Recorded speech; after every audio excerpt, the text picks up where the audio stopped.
नमस्कार. आज आपण मराठीचं लेक्चर घेणार आहोत. आता पहिल्यांदा जे आपण जिथं आपली सुरुवात होती भाषेची तिथं आपण सुरुवात करणार होतो. त्याच्यामध्ये तर पहिल्यांदा काय घेऊ आपण तर वर्ण विचार. तर वर्ण विचार काय असतं इथं आपण सगळ्या गोष्टी काय करू बघून घेऊ. आता याच्यामध्ये काय होतं वर्ण. तर वर्ण काय असतंय वर्ण म्हणजे काय होतंय आपल्याला काय होतंय जे तोंडावरती निघणारे जे मूलध्वनी कुठले जे आपण जो काय बोलतो जे आपल्या तोंडावरती काय होतात मूलध्वनी निघतात त्यांना काय म्हटलं जातं वर्ण असं म्हटलं जातं. काय म्हटलं जातं तिथं तर वर्ण असं म्हणतो. जे काय तोंडावरती निघणाऱ्या मूलध्वनीला वर्ण असं म्हणलं जातं. आता पुढं आता वर्ण काय वर्णांत काय होतं तर अक्षरे. तर अक्षरे काय असतंय तर आपल्या ध्वनींच्या म्हणजे काय सांगितलं जे काय वर्ण आहेत त्या वर्णाला काय होतं ध्वनींच्या किंवा आवाजांच्या खुणा म्हणजे वर्ण काय आपलं तर ध्वनींच्या किंवा कशाच्या त्या आवाजाच्या खुणा आहेत त्या. मग त्यांना ज्यावेळेस काय केलं जातं अक्षर कधी म्हणलं जातं काय होतं त्यांना अक्षर कधी म्हणलं जातं. तर काय होतं ज्यावेळेस आपण आता वर्ण कुठले जर असं आपण बोलल्यानंतर काय होतं ते हवेत विरून जातात. मग त्यानंतर काय केलं जातं ज्यावेळेस कुठं आपण लिहून ठेवलं तर ते काय म्हणले मग अक्षर बनले. मग अक्षर कसं असतंय तर अक्षर आणि शर. अक्षर म्हणजे काय तर नष्ट न होणारे. क्षर म्हणजे काय असते ज्या कुठल्या गोष्टी काय होते त्या क्षर म्हणजे काय होणे नष्ट होणे. क्षर म्हणजे काय आपलं नष्ट होणे. मग आपण अक्षर का म्हणतो तर ज्यावेळेस आपण कुठलं काय करतो एखादं लिखाण करून ठेवलं ज्यावेळेस आपण शब्द बोलल्यानंतर काय होतोय तो हवेत विरून जातोय. पण आपण कुठलं काय केलं समजा कुठली गोष्ट आपण लिहून ठेवली मग त्याचं काय झालं तर ते नष्ट नाही झाली मग म्हणून काय म्हणलं जातं त्याला अक्षर असं म्हणलं. म्हणूनच काय म्हणलं जातं अक्षराला दुसरं काय म्हणलं जातं तर ध्वनी चिन्ह म्हणलं जातं. मग काय झालं हे जे काय वर्ण आहे त्यांना काय करतो आपण समजा आपण हे लिहिलं असतं तर म्हणजेच काय झालं हे चिन्ह झालंय. चिन्ह झाल्यानंतर आपण काय दिलं त्याला तर ते वाचू शकतो तसंच की हे काय समोर काय लिहिलंय आपण काय वाचतोय येतं. मग ह्यालाच काय म्हणलं जातं जे काय कुठले अक्षर आहेत त्यांनाच काय म्हणलं जातं ध्वनी चिन्ह. ध्वनी चिन्ह असं पण काय म्हणलं जातं म्हटलं जातं. त्याच्यानंतर पुढं आता काय काय बघितलं आपण वर्ण बघितलं अक्षर कशाला म्हटलं ते बघितलं. त्याच्या पुढे काय होतंय अक्षरच काय होतंय पुन्हा शब्द. आता शब्द कशाला म्हणायचं तर ठराविक क्रमाने आलेल्या अक्षरांच्या समूहाला म्हणजे जे काय काय झालं पहिल्यांदा काय घेतलं आपण वर्णांतर काय असतं जे वर्ण लिहून ठेवले त्याचे काय झाले अक्षर. आता अक्षरानंतर मग शब्द. आता शब्द बनतो कसा किंवा शब्द कशाला म्हणायचं तर ठराविक क्रमाने आलेल्या अक्षरांच्या समूहाला काय होतं काही अर्थ प्राप्त झाला तर त्या शब्द त्याला काय म्हणायचं शब्द असं म्हणायचं. म्हणजे कसं समजा आपण असं लिहिलं अशा प्रकारे जर लिहिलं काय लिहिलं ब क द हे काय आहे ते अक्षर आहे ते अक्षरात लिहिले ते पण अक्षराला इथं काय आहे का अर्थ प्राप्त झालाय का इथं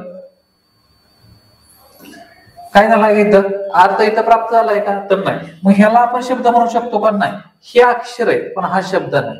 मग शब्द कशाला म्हणायचं हे जर आपण असं वळीन लिहिलं काय लिहिलं काय लिहिलं ब द क मग ते काय झालं ज्यावेळेस आपण कुठल्या ह्याला मग अर्थ कळला की काय सांगितलं एका कुठल्या पक्षाचं नाव आहे इथं. मग हे काय झालं इथं तर ह्याला आपण काय म्हणणार आहे ह्याला शब्द म्हणणार आहे ह्याला शब्द म्हणणार नाही आपण.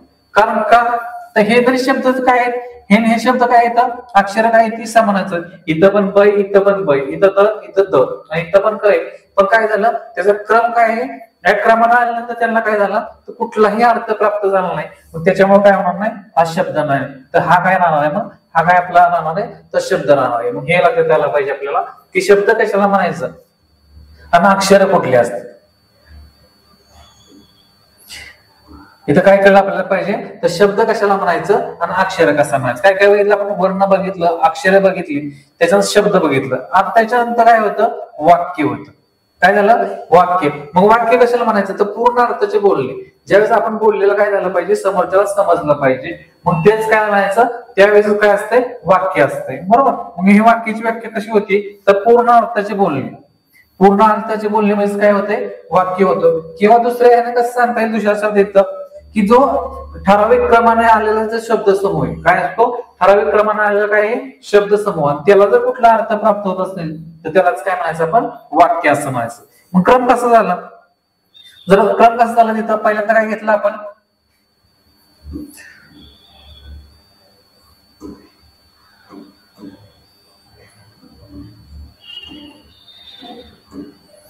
पहिल्यांदा काय घेतलं आपण तो वर्ण घेतलाय काय सांगितलं जे मूलध्वनी आहेत तोंडापर्यंत शब्दाचे बाहेर पडतात काय किंवा तोंडावर जे बोलतो त्याला काय म्हणायचं वर्ण. वर्णांत काय झालं तिथं तर अक्षर, अक्षर काय केलं लिहून ठेवल्यानंतर काय झालं ते अक्षर, त्याच्यानंतर काय झालं याच्यापासूनच काय बनतोय तर शब्द बनतोय, आणि शब्दापासूनच काय बनतंय आपलं तर वाक्य बनतंय. या प्रकारे यांचा काय राहतोय क्रम राहतोय. लक्षात ठेवायचं काय पहिल्यांदा राहतंय वर्ण राहतंय, अक्षर, शब्द आणि त्याच्यानंतर वाक्य, हे लक्षात ठेवायचं. ठीक आहे. त्याच्यानंतर आता वर्ण विचारामध्ये काय काय येतंय तर वर्ण विचारामध्ये आपल्याला वर्ण काय काय येतं तर काय होतंय तिथं त्याची विभागणी कशी होते तर हे ज्या प्रकारे आपली 12 कडे असेल किंवा वर्णमाला असावं म्हणून, मग वर्णमालेमध्ये काय काय येतंय तर ह्या प्रकारे इथं काय येतंय हे आपण सगळे शिकलोय. ज्यावेळेस आपण शाळेत जाताना काय लिहिलं तर ही वर्णमाला आपल्याला सगळ्याला सुरुवात आपली काय होते कुठल्या जरी भाषेची सुरुवात कशी होती जे काय असेल वर्णमालेपासून होते. जसं आपलं इंग्रजीचं असेल एबीसीडी पासून होते, तसं मराठीची सुरुवात कुठं होते तर वर्णमाला असेल किंवा 12 कडे पासून येते. इथं वर्णमालेमध्ये काय काय दिलंय ते हे सगळं आपल्याला माहित पाहिजे की काय काय कुठलं इथं अ आ इ ई उ ऊ ऋ ऋ ए ऐ ओ औ औ आ ऍ आणि औ या प्रकारे काय येतं. त्याच्यानंतर हे काय येतं स्वर आणि काय येतं आपलं स्वरादी येतं. त्याच्यानंतर ही बाकीची काय सगळी येते तर काय येतं व्यंजन येतं. मग ह्या पण यांचं व्यंजन कुठली येते स्वर कुठले त्यांचं काय येतं प्रकार कुठलं कुठले ते आपण बघू. स्वराने काय येतं स्वरादी. मग हे पहिल्यांदा बघून घेऊ. त्यासाठी आपल्याला हे सगळे काय पाहिजे वर्णमालेतले जे काय येते सगळे वर्ण आपल्याला काय माहित पाहिजे. ठीक आहे. पुढे आता बघू याच्यामध्ये काय केलं काय काय पुढे सांगितलेली स्वर स्वरादी आणि व्यंजन. मग कुठली कुठली येते ती स्वर कशाला म्हणायचं व्यंजन कशाला म्हणायचं तर काय असतंय स्वर ज्यावेळेस आपण कुठले जरी स्वर असतो मग स्वर ज्यावेळेस आपण उच्चार करतो उच्चार करताना काय होतं तिथं तर ज्यावेळेस उच्चार करतो तिथं काय म्हणतो तर कुठलाही अडथळा येत नाही. म्हणजे काय होतं जिभेचं काय होतं कुठल्याही इंद्रियाचा स्पर्श नव्हता काय होतो त्याचा उच्चार केला जातो. मग त्यालाच काय म्हणलं जातं स्वर असं म्हणलं जातं. मग स्वर कुठलं इथं बघितलं आपण तर हे काय येत इथं स्वर इथं दिलेलं इथं बरोबर. हे काय येतं आपलं स्वरादी इथं. ठीक आहे. त्याच्यानंतर व्यंजन. व्यंजन काय येते की ज्यावेळेस स्वरांचं काय सांगितलं कुठला ज्यावेळेस उच्चार करतो जिभेचा काय होतो स्पर्श तिथं होत नाही तिथं मग तो कसा होतो तर इथं कुठलाच अडथळा येत नाही म्हणून त्याला काय म्हणलं जातं स्वर. आणि दुसरं काय आहे तर स्वर कसे येतं स्वर स्वतंत्र असतात. म्हणजे काय होतं यांना कोणाचीही काय होतं ज्यावेळेस असतं ते गरज लागत नाही. म्हणजे ज्यावेळेस आपण अ मांडतो असा त्यावेळेस हा कसा असतो अ असेल आ असेल कसा असतोय पूर्ण असतोय. म्हणजे हे काय येतं स्वरांना कुठलंही काय नसते गरज नसते त्यांची ती कसे असतात स्वतंत्र असतात. पण व्यंजनांचा जर विचार केला तर व्यंजन कसं राहतंय तर व्यंजन जर पूर्ण व्यंजन म्हणायचंय कसं असतंय आपण ज्यावेळेस मांडतो त्यावेळेस क असं ज्यावेळेस त्याला पाय असाही केलेला असतो हाला असं म्हणतात त्याला तर हे जो असतंय तर हे अपूर्ण असते त्याला कुठलं काय होतंय स्वरांची मदत लागते. स्वरांची मदत झाल्यानंतर हे अक्षर कधी वाढणार आहे तर हा पूर्ण असावा कधी होईल त्याच्यामध्ये कोण मिसळला पाहिजे स्वर मिसळला पाहिजे. मग याचाच अर्थ काय होतोय जी व्यंजन काय त्यांना काय लागते कोणाच तरी सहाय्याची गरज लागते. मग तेच काय होतंय त्यावेळेस त्यांना काय म्हणतोय आपण व्यंजन असे म्हणतोय. या दोन्हीतला फरक लक्षात ठेवायचा. काही इथं तर हे कसे असतात स्वतंत्र असतात स्वर कसे असतात स्वतंत्र असतात आणि व्यंजन कसे असतात यांना काय लागते यांची स्वरांची गरज लागते. म्हणून यांना काय म्हटलं जातं स्वरांत असं सुद्धा म्हटलं जातं. स्वरांत का स्वरांचा अर्थ काय होतो स्वर आहे ज्याच्या अंती. इथं ह्याच्या शेवटचे कोण आहे स्वर आहे. मग हा म्हणायचं त्याला काय पाहिजे स्वर पाहिजे म्हणून इथं काय म्हटलं जातं इथं स्वरांत असं म्हणतात किंवा व्यंजन असं सुद्धा म्हणलं जातं. ठीक आहे.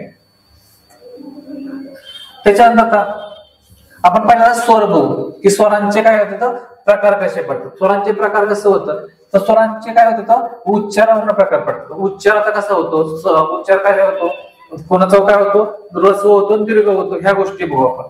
तर दोन प्रकार त्याचे पडतात. त्याच्यामध्ये काय होतं ऱ्हस्व आणि दीर्घ. ह्रस्व म्हणजे काय होतं इथं बघा आता तर काय होतो उच्चारात कसा लागतो तर कमी कालावधी उच्चार कसा असतो आखूड असतो. म्हणजे कसं होतं इथं आता कसं म्हणतो त्यावेळेस उच्चार किती काय लागला कमी कालावधी लागतो इथं. मग असे कुठले कुठले अ इ उ ऋ आणि लू यांना काय होतोय उच्चार करायला कसा असतो ह्या स्वरांना कालावधी लागतोय कसं इथं तर कमी कालावधी लागतोय. मग कमी कालावधी लागतोय म्हणजे कुठले स्वर आहेत ते ह्रस्व स्वर आहेत. ह्रस्व स्वर दीर्घ स्वर ओळखायचे कशी ओळखायचे तर ज्यावेळेस आपण त्याचा उच्चार करतोय तर इथं काय कळतंय आपल्याला त्याला कालावधी कमी लागतो की जास्त लागतोय. आता पुढचं बघू आपण जर दीर्घ स्वरांचा विचार केला, दीर्घ स्वर कुठले आहेत? आ, ई, ओ आणि औ. म्हणजे काय होतंय बघा, अ उच्चारताना कसा होतोय? लगेच होतोय. आ म्हणले काय होतोय? उच्चार करायला काय होतोय? वेळ लागतोय. मग ह्याच्यावरूनच काय झालं, याचा रस्वानी काय झालं? दीर्घ असं काय झालं? प्रकार पडला. उच्चारात जास्त कालावधी लागत असेल तर कुठलं होतं? का दीर्घ. आणि कमी लागत असेल तर काय होणार आहे? रस्व. हे दोन लक्षात ठेवा. ज्यावेळेस आपण उच्चार करतो, मग हे रस्व आहेत किती? रस्व किती तिथं? 1, 2, 3, 4 आणि 5. हे 5 काय येतं? रस्व आहेत. कुठले कुठले? अ, ई, उ, रू आणि लू. त्याच्यानंतर दीर्घमध्ये काय काय बघितलं आपण? आ, ई, ओ आणि औ हे येतात. त्याच्यानंतर दुसरा एक प्रकार पडतो इथं, सजातीय आणि विजातीय. मग सजातीय आणि विजातीय काय येतं इथं? तर सजातीय म्हणजे जे उच्चारस्थान आहेत. आता बघा, अ आणि आ म्हणताना काय होतं? त्यांचं उच्चारस्थान कसं आहे? समान आहे. ज्यावेळेस आपण उच्चार करतो तो कसा वाटतो? थोडासा समान वाटतो. मग जो समान वाटतो म्हणजे काय होतं? त्यांची उच्चारस्थान कशी येते? समान आहे. मग कुठलं आहे? अ, आ, ई आणि ओ, औ हे काय झाले? ती सजातीय सूर आहेत. ही कुठलं मिळालं आपल्याला?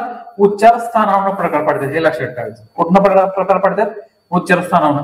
आता विजातीय कसं राहतंय? आता ह्यांचं उच्चारस्थान बघितलं आपण, ह्यांचं उच्चारस्थान कसं आहे? समान आहे, अ आणि आच. पण ह्यांचा जर विचार केला, विजेतेचं उदाहरण बघू पहिल्यांदा. अ आणि ओ. आता बघा, अ चा उच्चार करताना ओ चा उच्चार करताना कसं होतंय?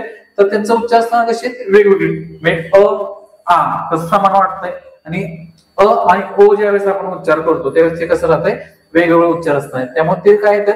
कुठल्या प्रकारात म्हणणार आहेत? ते विजातीय मध्ये म्हणतात. कुठं? विजातीय मध्ये. ठीक आहे.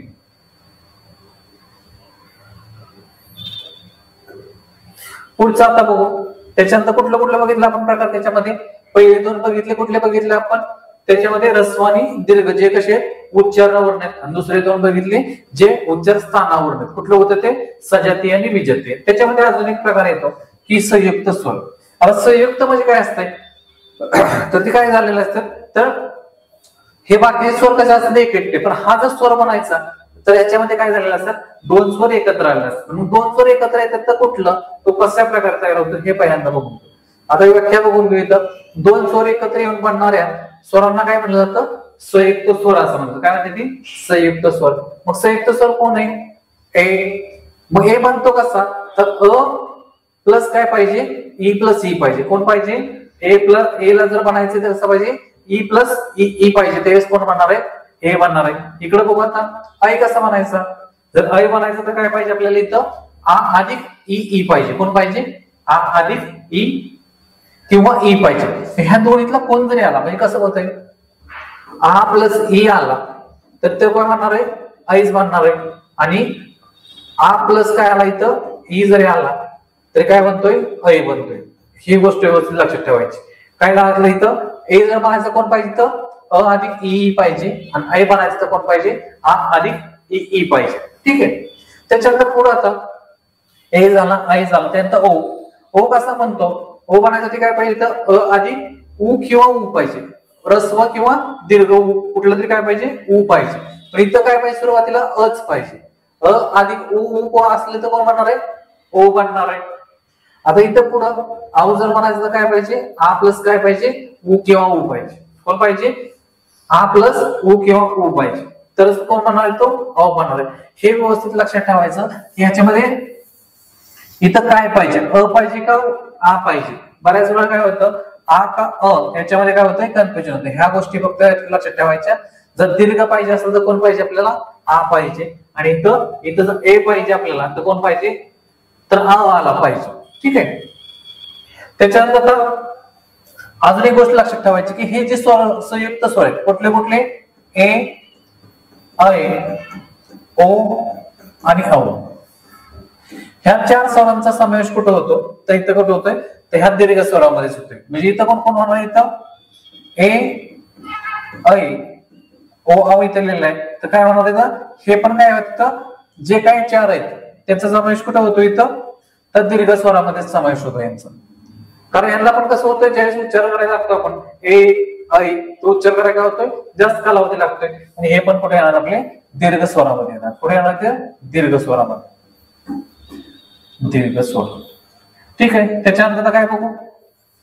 स्वरादी, स्वरादी काय असतंय ज्यांचं आता स्वरादी कुठले कुठले आहेत त्याचा आपल्याला दोन आपल्याला माहिती, अनुस्वर आणि काय येतो विसर्ग येतो. मग आता ह्याला स्वरादी का म्हणतात, काय म्हणतात ते स्वरादी का म्हणायचं, ज्या वर्णाचा उच्चार करताना प्रथम काय येतोय स्वर उच्चारला जातोय अशा वर्णांना काय म्हणलं जातं स्वरादी असं. म्हणजे काय होतंय ज्यावेळेस आपण लक्षात ठेवायचं स्वरादी काय येतं अनुस्वार आणि काय येतोय विसर्ग असं येतोय बरोबर. मग हे आल्यानंतर काय असं आपण लिहितो अ आणि ह्याच्यावर अनुस्वार, म्हणजे काय आलं पहिल्यांदा काय आला तिथं तर स्वर आला त्याच्यानंतर काय आला अनुस्वार आला, म्हणून यांना काय म्हणलं जातं स्वरादी असं म्हणतात. स्वरादी म्हणजे काय स्वर आहे ज्याच्या आधी असं, आणि शेवटी नंतर कसं लिहितो असा विसर्ग देतो. विसर्ग द्यायचं तर आपल्याला कोण लिहायचं आहे आधी तर स्वर लिहायचा आहे, म्हणून इथं पण काय दिलं जातं तर याला काय म्हणलं जातं स्वरादी असं म्हणलं जातं. मग स्वरादी किती आहेत दोन आहेत, अनुनासिक आणि विसर्ग. त्याच्यानंतर पुढे आता ज्यावेळेस आपण काय बघू स्वरांचे प्रकार बघितले तिथं कुठलं कुठलं आपण बघितलं रस्व असेल दीर्घ असेल सजती असेल किंवा विजती असेल. आता व्यंजनांचे प्रकार बघू आपण, तर व्यंजन कुठलं कुठलं असतं ती स्पर्श व्यंजन, अनुनासिक, कठोर आणि मृदू व्यंजन त्यातले, अर्धस्वर, उष्मे आणि उष्मे किंवा काय म्हणलं जातं त्याला घर्षक असं सुद्धा म्हणलं जातं, आणि दुसरं कोण आहे तर महाप्रा. तसंच अजून कुठला येतो एक सातवा तर स्वतंत्र वर्ण. काय तिथं स्वतंत्र वर्ण हा एक सातवा प्रकार येतो त्यातला. मग एक एक बघू आपण त्यातला प्रकार त्यातला कुठलं कुठलं आहे ते. ठीक आहे, आता त्यातलं स्पर्श व्यंजन. आता स्पर्श व्यंजन म्हणजे कुठले येते ती जे काय येते क ते म कुठले पाहिजे क पासून ते म पर्यंत जे काय आपले व्यंजन आहेत सुरुवात कुठनं करायची आपल्याला तर क पासून करायची, शेवट कुठं करायचंय म पासून. म्हणजे जे कुठले क पासून म पर्यंत त्यालाच काय म्हणलं जातं स्पर्श व्यंजन म्हणले जातात. ठीक आहे, त्याच्यानंतर अनुनासिक. अनुनासिक कुठली कुठली आहेत पाच अनुनासिक आहेत आपली. पाच अनुनासिक कुठली कुठली हा न पुन्हा य न म न आणि म हे पाच आहेत काय येते ती अनुनासिक येते. मग अनुनासिक काय होतं ह्यांचा उच्चार कसा होतो तर कसा होतो नासिकेतला होतो. नासिक म्हणजे काय तर नाकातनं ज्या वेळेस उच्चारलं जातं तर ह्यांच्या ज्यावेळेस आपण म्हणतो तर ह्यांचा उच्चार कशात होतो तर नाकातनं उच्चार होतो, म्हणून त्यांना काय म्हणलं जातं तर अनुनासिक असं म्हणलं जातं. त्याच्यानंतर अनुनासिक अनुस्वराच्या ऐवजी वापरतात म्हणून त्याला काय म्हणलं जातं परसवर्ण आपण असं म्हणलं जातं. काय म्हणलं जातं परसवर्ण पण म्हणलं जातं कोणाला तर अनुनासिकाने. ठीक आहे, आता त्याच्यानंतर ह्याच्यामध्येच व्यंजनामध्ये जे काही व्यंजन कुठले आपण स्पर्श व्यंजन आहेत याच्यामध्ये त्यांचं काय आहे तर दोन प्रकार पडतात, एक कठोर आणि मृदू. मग हे कठोर मृदू कुठले कुठले ते आपण पुढे चार्ट मध्ये बघू, पण हे फक्त काय पाहिजे आपल्याला नाव लक्षात ठेवायचं कुठलं कठोर आणि मृदू. आता इथं ह्या चार्ट मध्ये आपल्याला समजून की कुठलं कुठलं काय काय ते तर काय सांगितलं इथं तर पहिल्यांदा हे लक्षात ठेवायचं याच्यामध्ये तर क च ट त आणि प ही काय येते काय सांगितलं इथं क पासून कुठपर्यंत पाहिजे आपल्याला तर म पर्यंत. यांनाच काय म्हणलं जातं स्पर्श व्यंजन असं म्हणलं जातं. मग स्पर्श व्यंजन कुठून आलं क पासून म पर्यंत. मग किती तिथं गट जर घेतले आपण 1 2 3 4 आणि 5 म्हणजे 5 1 2 3 4 आणि 5 म्हणजे 5 25 काय आलं आपल्या इथं स्पर्श व्यंजन आले. काय आलं इथं स्पर्श व्यंजन. मग स्पर्श व्यंजन आल्यानंतर आता ह्यांचं मग कसं झालं असतं जे पहिले इथं बघा आता कठोर व्यंजन आणि मृदू व्यंजन आपण सांगितलं बघायचं. मग जे सुरुवातीचे काय येतं जे सुरुवातीचे दोन आहेत त्यांना काय म्हणलं जातं कठोर व्यंजन म्हटलं जातं. दुसरे जे दोन आहेत त्यांना काय म्हटलं जातं मृदू. आणि हा पाचवा काय बघितला आपण सगळे बघायचं हे 5 बघितले होते आपण. हे 5 कुठले येतं तर हे 5 काय येतं अनुनासिक आहेत. मग ह्याची ज्यावेळेस पुढे होती कसं होतं किंवा ह्याचं वर्गीकरण कसं दिलं जातं तर पहिले दोन काय आले कठोर, दुसरे दोन कोण आले मृदू आणि 5वं काय येते अनुनासिक. याप्रमाणे हे जे 25 स्पर्श व्यंजन आहेत यांची फोड केली जाते. ठीक आहे, त्याच्यानंतर आपण अजून एक बघितलं होतं की उष्मे. मग हे श श आणि स याला काय म्हणलं जातं तर उष्मे म्हणलं जातं किंवा काय म्हणलं जातं घर्षक म्हणलं जातं. यांचं काय होतं तर हवा ज्यावेळेस आपण यांचा उच्चार करतो कसं श श आणि स तेव्हा हवा काय झालं ते बाहेर फेकली झाली जोरात, त्याच्यामुळे यांनाच काय म्हणलं जातं तर उष्मे किंवा काय म्हणलं जातं तर घर्षक म्हणलं जातं. त्याच्यानंतर पुढे य र ल व य र ल व काय तिथं तर ह्यांना काय म्हणलं जातं तर अर्धस्वर म्हणलं जातं. अर्धस्वर का म्हणलं जातं ते बघून घेऊ आपण. आता अर्धस्वर कोणाला म्हणलं सांगितलं य र ल आणि व. तर ह्यांना अर्धस्वर म्हणायचं कारण काय तर हे कोणाऐवजी तर स्वराऐवजी तो आपण लिहू शकतो. म्हणजे कसं बघा, आता आपण कसं लिहितो, समजा असं लिहिलं, काय लिहिलं, गाई लिहिलं, मग हे आपण कसं लिहू शकतो, असं पण लिहू शकतो.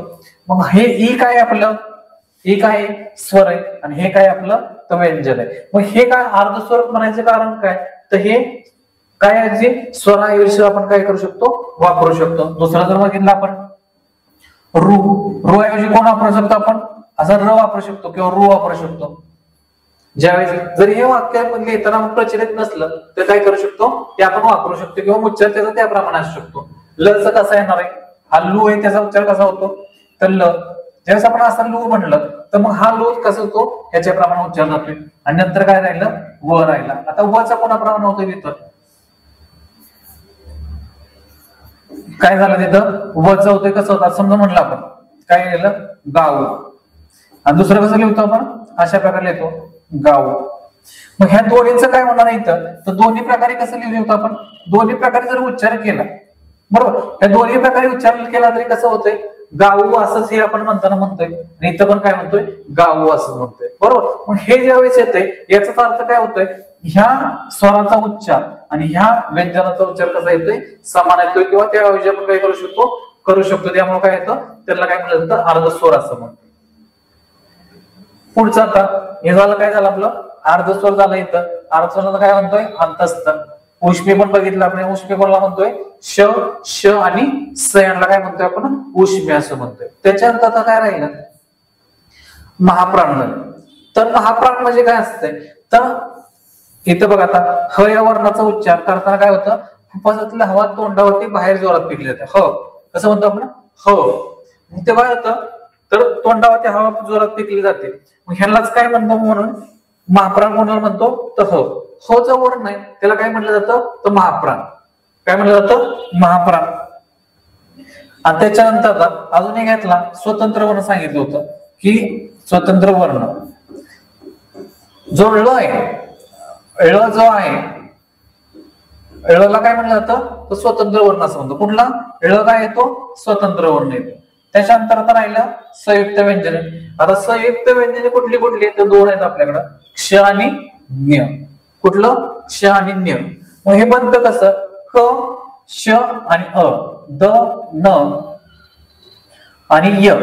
हे ज्यावेळेस मिळून काय होतं, त्यावेळेस आपल्याला काय जोडाक्षर कुठलं मिळतंय किंवा संयुक्त व्यंजन कुठलं मिळतंय आपल्याला, क श पासून काय म्हणतंय आपल्याला, क्ष बनतोय. आणि द न य पासून काय म्हणतोय, न्य बनतोय. त्याच्यामध्ये ज्यावेळेस आपण काय मिळवतोय, स्वर मिसळल्यानंतर काय म्हणतंय हे, तर हे दोन काय आहेत आपली जोडाक्षर आहेत. कुठली जोडाक्षर आहेत, क्ष आणि न्य ही जोडाक्षर दोन. हे लक्षात ठेवायचं की कुठली, क्ष आणि न्य ही जोडाक्षर, ती कुठली एकापासून बनणार नाही. कोणापासून, क आणि श पासून बनलंय, आणि हा द न आणि य पासून बनणार.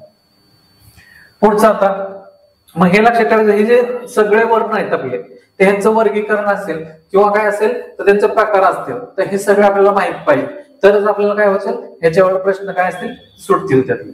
त्याच्यानंतर पुढे घेऊ आता आपण, वर्ण विचार झाल्यानंतर काय करू, ते शब्दांच्या जाती, कुठल्या कुठल्या शब्दांच्या जाती आहेत, काय आहे.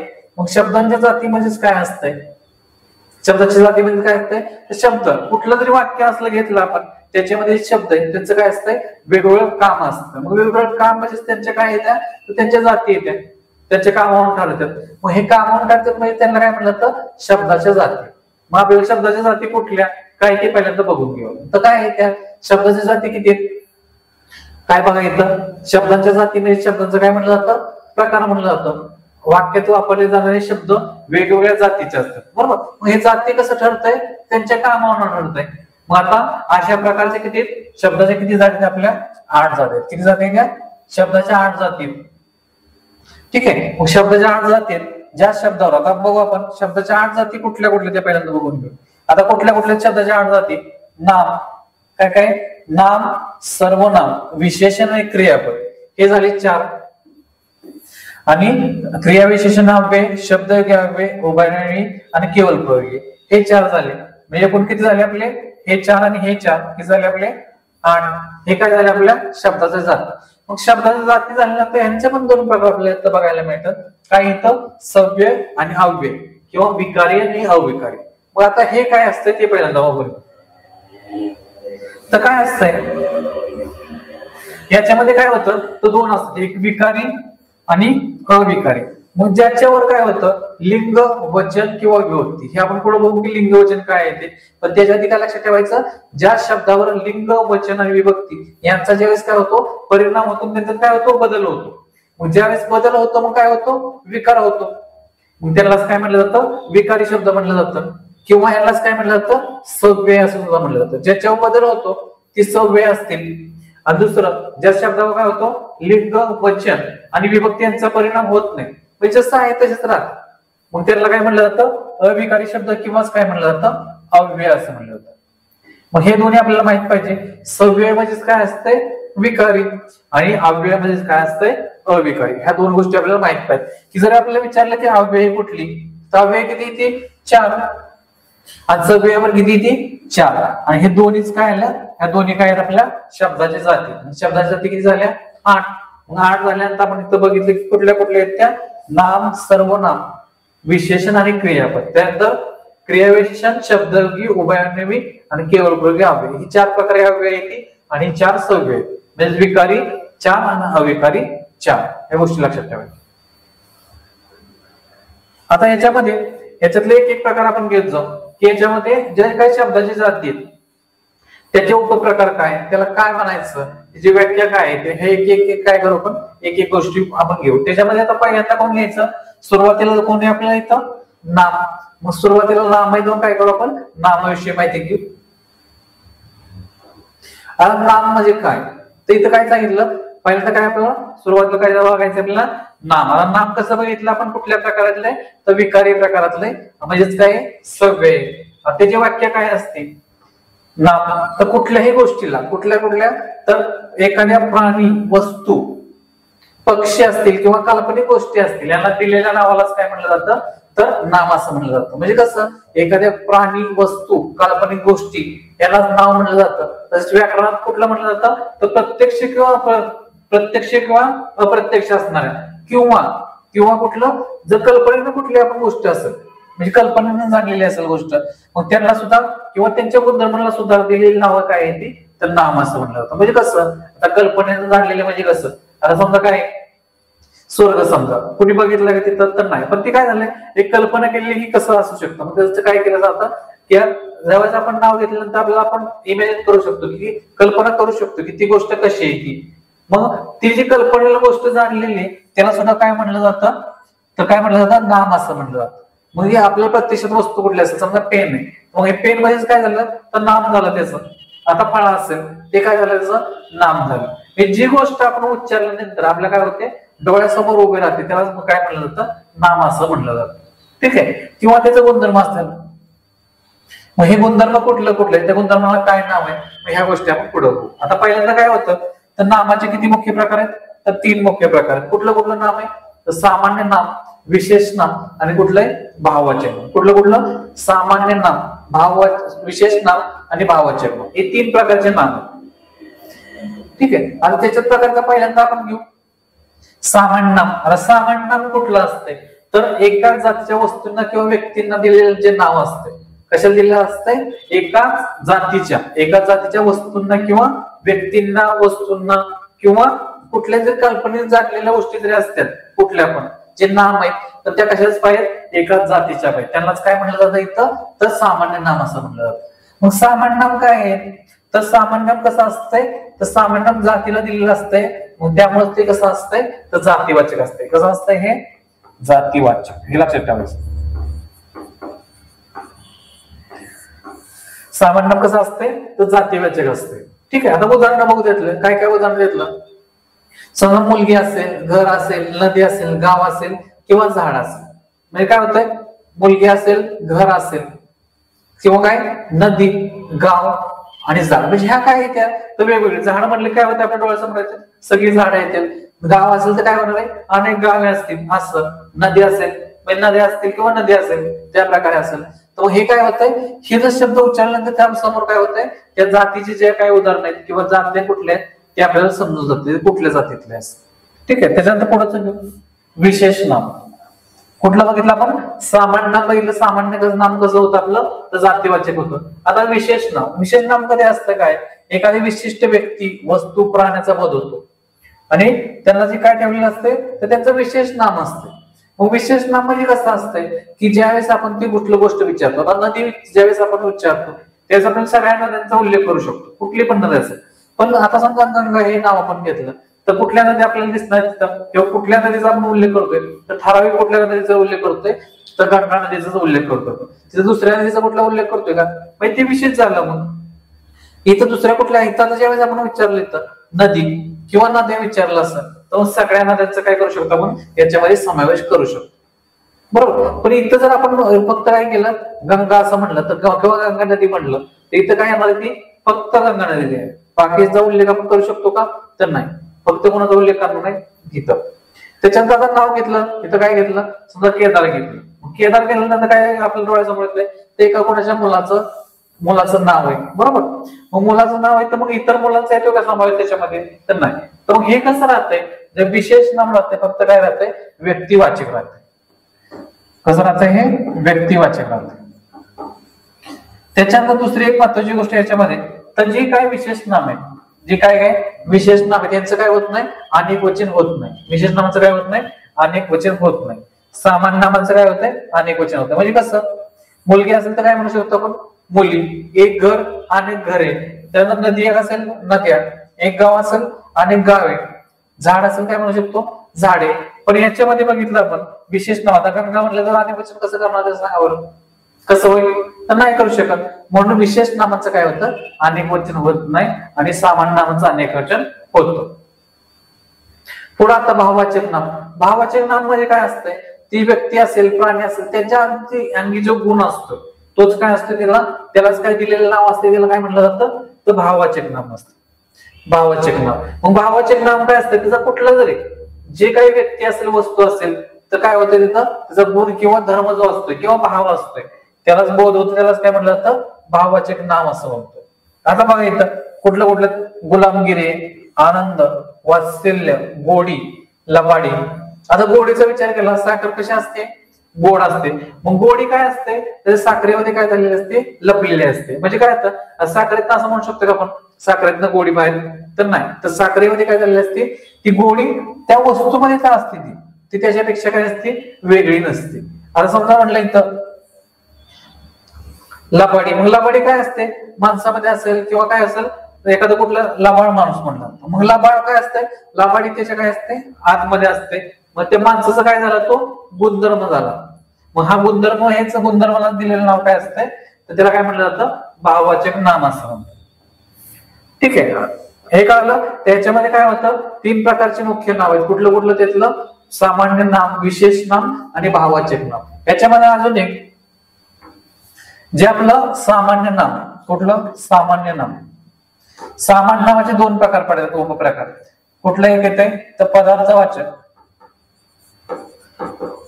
आणि दुसरं कुठलं नाम आहे आपलं? तर समूहदर्शक किंवा समूहवाचक. हे 2 प्रकारचे नाम आहेत. आता पदार्थवाचक कशाला म्हणायचं?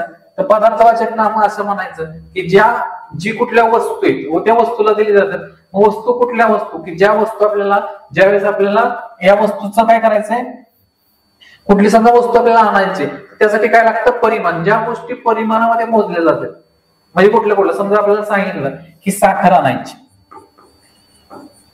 आणि वही आणायची आपल्याला समजा, तर आपण आता ज्यावेळेस आपण दुकानात गेल्यानंतर काय म्हणू शकतो? वहीला जर म्हणायचं तर काय म्हणलं जातं? एक वही द्या. कसं म्हणलं जातं? एक वही. तिथं आपल्याला एक म्हणलं की काय करू शकतं? एक वही म्हणले काय होतं? दुकानदार देणार तिथं. पण आपण दुकानात गेल्यानंतर एक साखर द्या असं म्हणू शकतो का? म्हणू शकतो का? तिथं तर नाही. मग ह्या ज्या गोष्टी आहेत इथं काय लागणार आहे? साखरेसाठी आपल्याला काय कशाची गरज आहे? तर परिमाणाची गरज आहे. मग परिमाण कुठलं? समजा किलो असेल, पावशेर असेल, काय असेल, टन असेल, क्विंटल असेल, जे काय असेल ते ह्याला काय लागणार आहे? परिमाण. जिथं आपल्याला जी गोष्ट उच्चारासाठी किंवा मागण्यासाठी ज्यावेळेस काय लागतं? परिमाणाची गरज लागते. कशाची? परिमाण.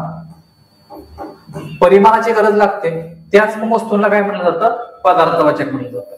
बरोबर, हे लक्षात ठेवायचं. मग कुठल्या असेल? सोने असेल, चांदी असेल, ती मग कशात म्हणतो आपण? आता सोने कशात म्हणलं जातं? ते तोळा असेल, ग्रॅम असेल, त्याप्रमाणे ते काय झालं? पदार्थवाचक. आता समूहाचे पुढचं समूहवाचक काय असते तर कुठला जर समूह असतो त्याला दिलेल्या नावाला काय म्हणलं जातं समूहवाचक नाव. म्हणजे कुठला असं म्हणतात संघ असेल. संघ काय असेल त्याच्यामध्ये संघामध्ये कोणाचा समावेश असतोय खेळाडूंचा. मग खेळाडूंचा काय असतोय संघ असतोय. किंवा काय असेल कळप असेल. कळप जर म्हटलं तर कळप कोणाचा झाला गुरांचा असेल. मग हा गुरांचा कळप म्हणजे काय झालं तो एक संघ झाला. तो संघ झाला किंवा जो एकत्रित त्याचा समूह आहे ते एकत्रित समूहालाच काय म्हणलं जातं तर संघ संघ किंवा कळप असे बरेच आहेत. गुच्छ असेल बरोबर. मग ह्या वेगवेगळ्या असेल त्यांनाच काय म्हणलं जातं समूहवाचक नाम असं म्हणलं जातं. ठीक आहे. पुढचं आता बघू. आता पुढचं काय नाम झालं आपलं. नामामध्ये बघितलं की आपलं कुठलं कुठलं त्याचं उपप्रकार. त्याच्या पुढं काय येणार आहे तर सर्वनाम. तर सर्वनाम कशाला म्हणायचं तर नामाच्या ऐवजी वापरले जाणाऱ्या शब्दाला काय म्हणतो आपण सर्वनाम म्हणतो. का मग सर्वनाम कशासाठी असतं की एखादी कुठलं जर नाम असेल तर त्या नामाचा पुनरुच्चार टाळायचा असतो. म्हणजे काय प्रत्येक वेळेस आपण काय करू शकत नाही नाम कुठल्या वेळेस आता समजा नाव असेल इथं आपण नाव घेतलं तर प्रत्येक वेळेस आता नाव घ्यायचंय का तर नाही. तो जो पुनरुच्चार टाळायचा आहे त्यासाठी काय केलं जातं तर सर्वनामाचा वापर केला जातो. म्हणजे कसं मी असेल आम्ही तो ती ते. आता हे प्रत्येक आपल्याला काय माहिती ज्याप्रमाणे असेल. समजा मुलगा असेल तर काय म्हणतो आपण तो. मुलगी असेल तर ती. जर कोण असेल जर ते असेल तसं काय म्हणलं जातं ते म्हणलं जातं. हा हे ही सर्वनामं काय केली जातात वापरली जातात. मग हे लक्षात आलं पाहिजे आपल्याला की सर्वनामं कुठली आणि सर्वनामं काय येतं तर सर्वनामं कशासाठी वापरतात. सर्वनामं कशासाठी वापरतात तर नामाचा पुनरुच्चार टाळायचा म्हणून नामाच्या जो काय शब्द येतो त्याला काय म्हणलं जातं सर्वनाम असं म्हणलं जातं. पुढे आता सर्वनामाचे जे काही प्रकार आहेत ते बघून घेऊ आपण. सर्वनामाचे किती प्रकार पडतात 6 प्रकार पडतात. मग 6 कुठले तर प्रथम पुरुषवाचक दर्शक त्यानंतर तिसरा आहे संबंधी चौथा कुठला प्रश्नार्थक पाचवा आहे सामान्य किंवा अनिश्चित 6वा आहे आत्मवाचक. मग हे आपण एक बघू. आता पुरुषवाचक काय असतंय प्रथम त्याच्यामध्ये प्रकार पडतात 3 प्रथम द्वितीय आणि तृतीय पुरुषक. मग प्रथम पुरुषवाचक काय असतं ज्यावेळेस बोलणारा समाज असतो म्हणजे स्वतःचा ज्यावेळेस समाज असतो त्याला काय म्हटलं जातं प्रथम पुरुषवाचक. म्हणजे मी म्हटलं तर कोणाला माझा समावेश होणार आहे. आम्ही म्हटलं कोणाला आहे तर मी स्वतः अजून कोणतरी असेल त्यावेळेस कुठलं होतो तर आम्ही असा होतो. हा कुठला येतो प्रथम पुरुषवाचक. आता द्वितीयमध्ये जर समोरशी आपण बोलत असतो कोणाला तू तुम्ही तर तो कुठं येतोय म्हणजे बोलणारा समोरच्या माणसाने ज्यावेळेस बोलतो तो असतो तर द्वितीय पुरुष असतो. ठीक आहे. आता हा राहिला कुठला तृतीय पुरुषवाचक. मग तृतीय पुरुषवाचक ज्याच्याविषयी बोलायचे म्हणजे कसं ती व्यक्ती आपल्या समोर नसते. समजा आपण 2 कोण समोर व्यक्ती बोलत असतील आणि तिसऱ्याबद्दल ज्यावेळेस बोललं जातं त्यावेळेस त्याचा समावेश कुठं होतो तृतीय पुरुष मध्ये होतो. काय बघितलं प्रथम मध्ये स्वतःचा होतो द्वितीय मध्ये काय होतो तर समोर ज्याशी आपण बोलतोय त्याचा होतो आणि तिसरा कोणते तृतीय पुरुष. दोघं जण जर संभाषण करत असतील आणि तिसऱ्याबद्दल जर बोललं जात असेल तर त्याचा समावेश कुठं होतोय तृतीय पुरुष मध्ये होतोय. ठीक आहे. त्याच्यानंतर दुसरा प्रकार घेतला दर्शक सर्वनाम. दर्शक सर्वनाम काय असते जर कुठली जरी वस्तू समजा वस्तू आहे जवळची असेल किंवा लांबची मग जवळची किंवा दूरची जर वस्तू आपल्याला काय करायची दाखवायची किंवा ते दर्शवायची. मग हा ही हे जवळचे असेल तर म्हणतो हा ही हे आणि दूरचे असेल ते ती ते अशा प्रकार म्हणतो आपण. मग हे आपल्याला कळलं पाहिजे की ज्यावेळेस समजा म्हणलं कसं म्हणलं जातं ते जर म्हणलं तर कुठली ती वस्तू ती दूरची वस्तू येते. मग अशा प्रकारे काय जातं दर्शन सर्वनामाचा वापर केला जातो. पुढचा आता संबंधी. संबंधी म्हणजे कसं असतंय तर 2 काय दिलं जातं वाक्यात पुढे येणाऱ्या सर्वनामाचा काय दिला जातो संबंध दर्शवला जातो. म्हणजे कसं याच्यामध्ये काय किती सर्वनाम आहेत 2 सर्वनाम येतील म्हणजे जो जी याची जोडीने येतील. मग ते हा काय असेल हा ही याप्रमाणे काय येतील यांची काय म्हणणार जोडी येणार आहे तिथं म्हणून त्यांना काय म्हणतात संबंधी. म्हणजे ते काय म्हणतात वाक्यात एक जर सर्वनाम आलं त्याच्या पुढच्या वाक्यात काय झालं तर दुसरं सर्वनाम असते आणि ते एकमेकाशी काय संबंध दर्शवतात म्हणून त्याला संबंधी सर्वनाम असं म्हणलं जातं. त्याच्यानंतर पुढचं प्रश्नार्थक. आता प्रश्नार्थक सर्वनाम म्हणजे काय असतंय इथं जो काय सर्वनाम येतो कशासाठी येतं तर प्रश्न विचारण्यासाठी येतं. मग प्रश्न विचारला जातो इथं म्हणजे आता कोण आता काय झालं तर कोण आहे तिकडे समजा म्हणलं तर मग ह्या कोण काम काय करतोय तर प्रश्न ह्याच्यामुळेच काय होणार आहे इथं समजा येतं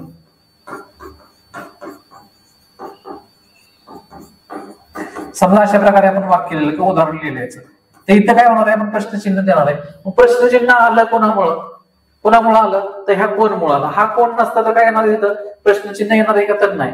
मग हे जे कोण आहेत आपलं काय काम केलं तर प्रश्नचिन्ह विचारायच्यामुळे प्रश्नचिन्ह आलं, त्याच्यामुळे यालाच काय म्हणलं जातं प्रश्नार्थक सर्वनाम म्हणलं जातं. आता कुठे इथं म्हणलं जातं कुठे आहेस तू, मग कुठे आहेस म्हणलं कसं जातं तर प्रश्नचिन्ह आलं तर कोणामुळे आलं तर या कुठेमुळे आलं, मग हे आपल्याला कळलं पाहिजे. त्याच्यानंतर पुढचा प्रकार आहे सामान्य किंवा अनिश्चित सर्वनाम. आता याच्यामध्ये काय होतं कोण आणि काय बघितलं आपण कशासाठी येतं प्रश्न विचारण्यासाठी येतं नॉर्मली, पण या पद्धतीमध्ये काय होतंय तर इथं हे जे येतात कोण आणि काय हे प्रश्न विचारण्यासाठी येत नाही.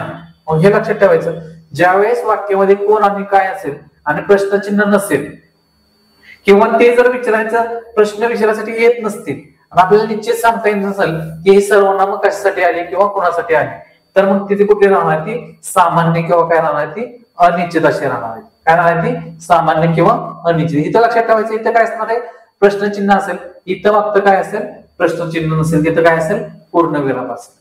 यातला आता काय शेवटचा प्रकार आत्मवाचक सर्वनाम.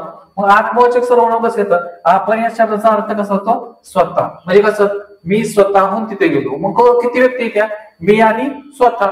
मग इथं काय होतं ही दोन ज्यावेळेस हे लक्षात ठेवायचं या प्रकारामध्ये काय होतं आत्मवाचक मध्ये तर दोन सर्वनामांचा समावेश होतो. काय मी आपण होऊन तिथे गेलो, मी स्वतःहून आलो, मग ह्याकडे किंवा तो स्वतःहून आला तरी मग काय झालं तिथं दोन काय होते ती दोन सर्वनाम आहेत हे लक्षात ठेवायचे. मग इथं कसं होणार आहे इथं काय होतंय आत्मवाचक प्रकारामध्ये मोडतंय. त्याच्यानंतर पुढे आता काय झालं आपलं नाम झालं सर्वनाम झालं, त्याच्यानंतर काय येणार आहे विशेषण बघू. आता त्याच्यामध्ये विशेषणामध्ये काय नामाबद्दल काय सांगितलं जाते विशेष माहिती सांगून नामाची काय केली जाते व्याप्ती मर्यादित करण्या शब्दाला काय म्हटलं जातं विशेषण असे म्हणतो. ठीक आहे, मग विशेषण म्हणजे काय असतंय ज्या नामाबद्दल विशेष माहिती सांगितली जाते त्याला काय म्हणलं जातं विशेषण, आणि नामाबद्दल जो माहिती सांगतोय शब्द त्यालाच काय म्हणलं जातं विशेषण म्हणलं जातं. म्हणून आपल्याला विशेष जर विचारलं तरी माहित पाहिजे आणि विशेषण विचारलं तरी माहित पाहिजे. मग विशेष म्हणजे काय असतंय की तिचे नाम असते ते विशेष असतंय आणि नामाबद्दल विशेष माहिती सांगणारा जो शब्द असतोय त्याला विशेषण म्हणलं जातं. आता याच्यामध्ये प्रकार कुठले कुठले ते बघू आपण. इथं याचे मुख्य 3 प्रकार पडतात, एक गुणविशेषण, संख्या विशेषण आणि सार्वनामिक विशेषण. ठीक आहे, गुणविशेषण काय दर्शवतं इथं शब्दामध्ये दिले काय दिलंय त्याचा नामाचा काय दर्शवला जातो गुण किंवा काय दर्शवला जातो त्याचा विशेष काय त्याचा विशेष काय ही गोष्ट दर्शवली जाते. त्याच्यानंतर कसं म्हणजे सुंदर चित्र, मग चित्राबद्दल काय सांगितलंय गुण चित्र कसं आहे सुंदर मोठा प्राणी, मग प्राण्याबद्दल काय विशेष माहिती सांगितली इथं तर मोठा प्राणी असं सांगितलं. ठीक आहे, मग काय दर्शवलं जातं गुणविशेष ओळखायचं कसं त्याबद्दल काय सांगितलं ते तर त्याच्यामध्ये जो गुण आहे त्याच्यामध्ये काय विशेषता आहे ते याच्यातनं दर्शवली जाते. त्याच्यानंतर पुढचं येतं संख्या विशेषण, ज्या विशेषणांना नामाची संख्या दर्शवली जाते त्याला काय म्हणलं जातं संख्या विशेषण. मग संख्या विशेषणाचा प्रकार बघू काय दर्शवलं जातं संख्या दर्शवली जाते. आता इथं बघा त्यातला प्रकार कुठला गणनावाचे, गणनावाचे म्हणजे कसं की मोजलं जातं 1 2 3, मग इथं काय झालं 5 मुले, मग काय कळलं मुले किती आहेत आपल्याला कळली 5 आहेत, त्यातनं गुण कळला कुठला तर नाही काय कळलं इथं 5 मुले ही कळलं. त्याच्यानंतर 1 तास किती तास आहे इथं 1 तास, या प्रमाणाचं हे दुसरं उदाहरण तसं. आता ह्याचे मोठं प्रकार कुठलं पडत पूर्णांक वाचक कसं येतंय त्याचं 1 2 3 असं पूर्णांक वाचक. अपूर्णांक कसं येतंय 2/5 हे आपण अपूर्णांक गणितामध्ये बघितलंय की अपूर्णांक कसं आहे हे पूर्ण नाही अपूर्ण. त्याच्यानंतर साकल्य वाचक, साकल्य वाचक काय सांगतं असलेल्या वाचक जेवढे काय आहेत दोन भाऊ आहेत दोन्ही भाऊंचा काय समावेश ज्यावेळेस होतो साकल्य वाचक. क्रमवाचक कसं राहते पहिला दुसरा तिसरा, त्याच्यानंतर पहिला नंबर आला समजा 10वे वर्ष हा काय दर्शवतो त्यातला क्रम दर्शवतोय आपल्याला. आणि त्याच्यानंतर आवृत्ती काय दर्शवते पट दर्शवते आपल्याला 5 पट 10 पट त्या प्रकारे. त्याच्यानंतर पृथकत्ववाचक असलेल्यापैकी काही बरोबर, साकल्य काय बघितलं आपण असलेल्यापैकी सर्व आणि पृथकत्ववाचक असलेल्यापैकी काही, म्हणजे कसं 1 1 मुलगी 3 3 चे गट, म्हणजे 3 3 चे केल्यानंतर जे काय असतील त्याचं काय केलं आपण तुकडे तुकडे केले. मग इथं काय होतं असलेल्यापैकी काही. अनिश्चित कसं येतंय सर्व रस्ते थोडी मुले काही पक्षी, तर काही पक्षी अनिश्चित का म्हणायचं तर अनिश्चित हे संख्या येतं. काही पक्षी माहिती का किती येतं नाही माहिती, सर्व रस्ते पण किती येते माहिती आपल्याला तर नाही माहिती म्हणून ते अनिश्चित. आणि शेवटचं सार्वनामिक विशेषण. सार्वनामिक कसे जे सर्वनामापासून म्हणतंय विशेषण त्यालाच काय म्हटलं जातं सार्वनामिक विशेषण म्हणलं जातं. तो बक्षी माझे पुस्तक, हे पुस्तक आहे, पण पुस्तक कोणाचं? तर माझं. मग ते काय झालं? तर ह्याचं काय झालं? विशेषण झालं. मग ते म्हणलं कोणापासून? तर हे सर्वनामापासून म्हणलं, म्हणून त्याला काय म्हणलं जातं? सार्वनाम विशेषण. ठीक आहे. मग हे काय झालं आपलं? आपण काय काय बघितलं आता? तर वर्णमाला बघितली, त्यांना नाम बघितलं, सर्वनाम बघितलं आणि विशेषण बघितलं. तर मग काय करायचं? ह्या सगळ्या गोष्टी काय करायच्या? व्यवस्थित समजून घ्यायच्या आणि काय करायचंय? आपलं जो स्वाध्याय ते सोडवून घ्यायचं. ठीक आहे. धन्यवाद.